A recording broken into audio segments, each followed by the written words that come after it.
Hello guys, welcome back to my channel. Hope you're well. So guys, let's check out this Seiko 5 in this video. Today, different kind of Seiko 5 which is quite similar and different to other Seiko 5s at the same time. I don't want to confuse you guys, but we'll go through those points of differentiation and similarities throughout this video.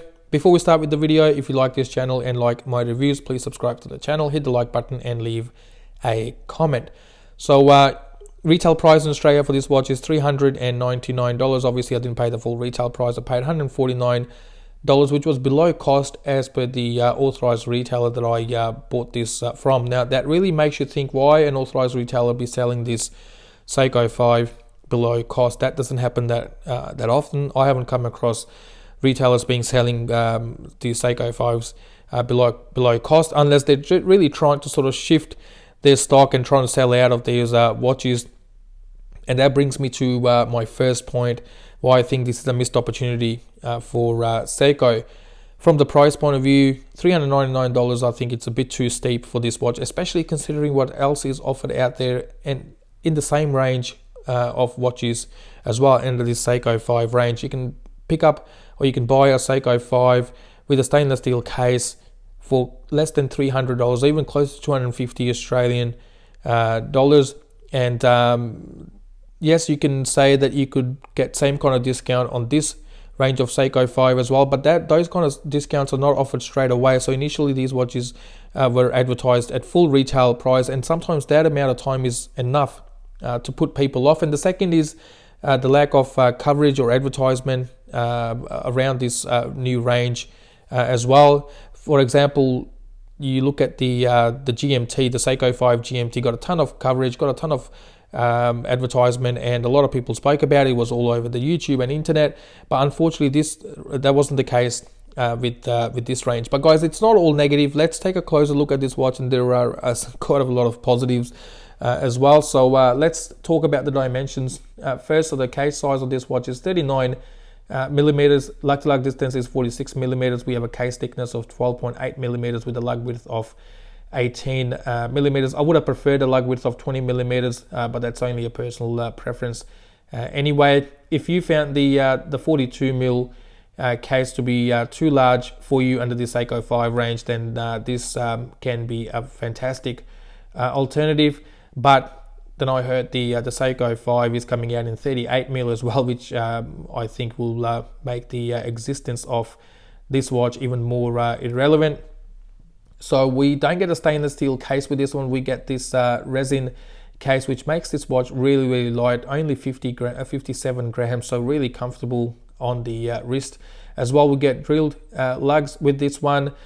Yes, you're not going to see any hairline scratches or any fingerprints on this one, but I think a lot of people will struggle to keep this case really clean, especially given this creamish color of this case. And the other dial options, or the other colors available under this dial, you have black, blue and green. They all come with the same cream case as well. There's all grey as well, which is grey case, grey bezel and grey dial. This is a friction-based bezel, no clicking function to it. It's a bi-directional bezel. So one thing you can be assured of is no misalignment on this bezel. You can align this bezel perfectly. A lot of misalignments can be seen on many of the Seiko 5s out there. We still get a hardlex crystal from Seiko, no sapphire crystal, but this is not flat like you will find on many of the Seiko 5s. This is slightly domed, as you can see, so you get a subtle distortion from an angle, but looking straight on, there is no problems at all. Looking at the dial, the layout of this dial is same as the other Seiko 5s as well. I've got another Seiko 5 here, which is a special edition. You look at the shape of those indices, the shape of the hands as well, they're the same.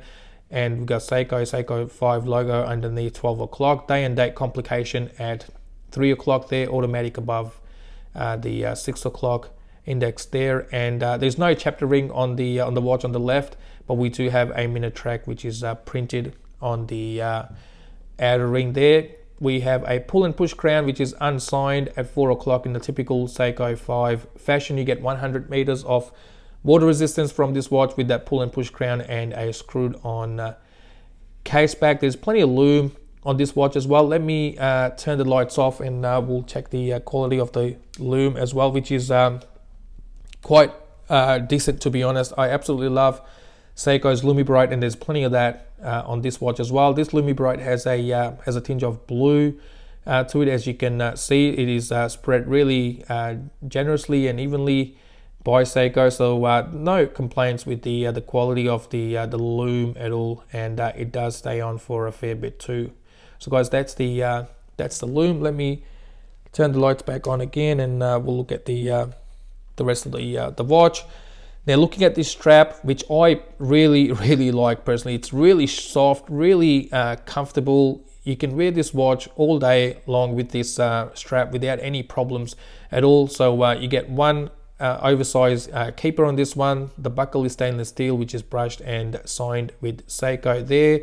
Yeah, and as I said, really comfortable, really soft strap. No complaints with the quality of this strap at all. And this 18mm lug width will give you plenty of options out there should you not like this strap for any reason, or you want to try this watch out with different kind of straps of your liking. Now, looking at the case back, unfortunately we don't get a transparent case back on this watch, which is a bit of a disappointment, especially if this is your first mechanical watch. You're trying to enter into that mechanical world of watches, and you want to see the movement. Even though these 4R36 movements are not really decorated in any way, but still having that open case back on your first mechanical watch can be a big deal. Unfortunately, that is not the case here, and one of the reasons I can think of is the material used for the case. So we get a stainless steel case which is brushed, Seiko and Seiko 5 logo in the center, water resistance 10 bars, 100 meters, as I mentioned earlier. 4R36 is the automatic movement, offers hacking and hand winding, and approximately 40 hours of power reserves. The same movement used in the other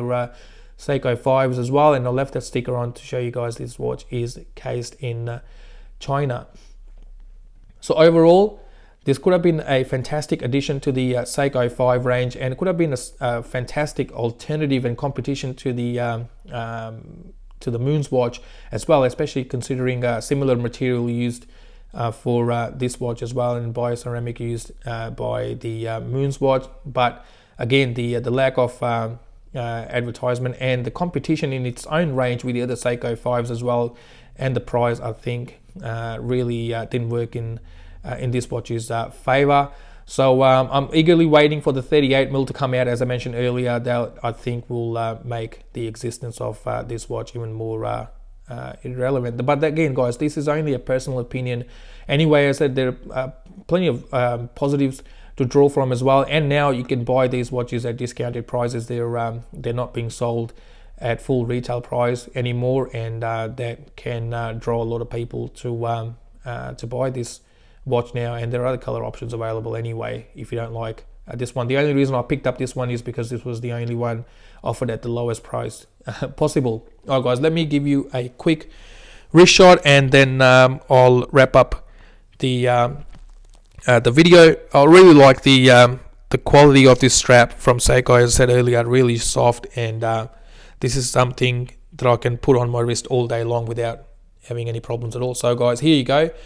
Yeah, it gives you a really nice wrist presence, and again, for people with smaller to average size wrist, I think this can be a great watch to have, but only at the discounted price, not at the retail price. So and then you can wait out for the 38mm Seiko 5 to come out as well if you don't want to go ahead with this one.